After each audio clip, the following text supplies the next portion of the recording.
ഇത് ഞാനും അമ്മയും കൂടെ തിയേറ്ററിൽ നമ്മുടെ ടൊവിനോയുടെ AR മൂവി കാണാൻ പോയ വീഡിയോ ആണ് കേട്ടോ.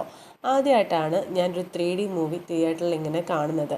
നമ്മൾ ആദ്യം ബേക്കറിയിൽ നിന്നൊരു പപ്സൊക്കെ കഴിച്ചിട്ട് അകത്ത് കയറി. അപ്പോൾ ഈ ഗ്ലാസ് കിട്ടിയപ്പോഴത്തേക്കും അമ്മ എന്നോട് ചോദിച്ചു, ഇത് ആരെങ്കിലുമൊക്കെ വെച്ച ഗ്ലാസ് ആയിരിക്കത്തില്ല എന്നൊക്കെ പറഞ്ഞ് ഒരു ടിഷ്യൂ പേപ്പർ എടുത്ത് തുടയ്ക്കാൻ തുടങ്ങി കേട്ടോ. ഇത് കേട്ട പാതി ഞാനും എടുത്തൊരു ടിഷ്യൂ പേപ്പർ എടുത്ത് തുടച്ചു. സിനിമ തുടങ്ങി, ഒന്നും പറയാനില്ല, അടിപൊളി മൂവിയാണ് കേട്ടോ. ഇടയ്ക്ക് ഞാൻ ഈ ഗ്ലാസ്സൊക്കെ ഊരി വെച്ചും ഇടയ്ക്ക് വെച്ചും ഒക്കെയാണ് കണ്ടത്.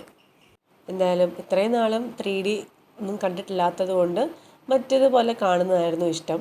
എങ്കിലും 3D ഗ്ലാസ് വെച്ചിട്ട് കണ്ടാൽ നമുക്ക് അതിൻ്റെ ഒരു എഫക്റ്റ് കിട്ടുള്ളൂ.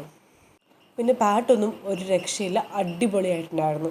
പിന്നെ ഇൻ്റർവെൽ സാധാരണ ആളുകൾ ചെയ്യുന്ന പോലെ നമ്മളും പോയി ഒരു പോപ്കോൺ മേടിച്ചുകൊണ്ട് വന്നിട്ട് കഴിച്ചു കേട്ടോ. ഈ ഗ്ലാസ് തിരിച്ചവർക്ക് കൊടുക്കണമെന്ന് അമ്മ എന്നോട് ചോദിച്ചു. അപ്പം ഞാൻ പറഞ്ഞു എനിക്കറിയില്ല. തിരിച്ചിറങ്ങിയപ്പോൾ എല്ലാവരും കൊടുക്കുന്നത് കണ്ടു. പക്ഷേ നമ്മളത് വീട്ടിലോട്ട് കൊണ്ടുവന്നു കേട്ടോ.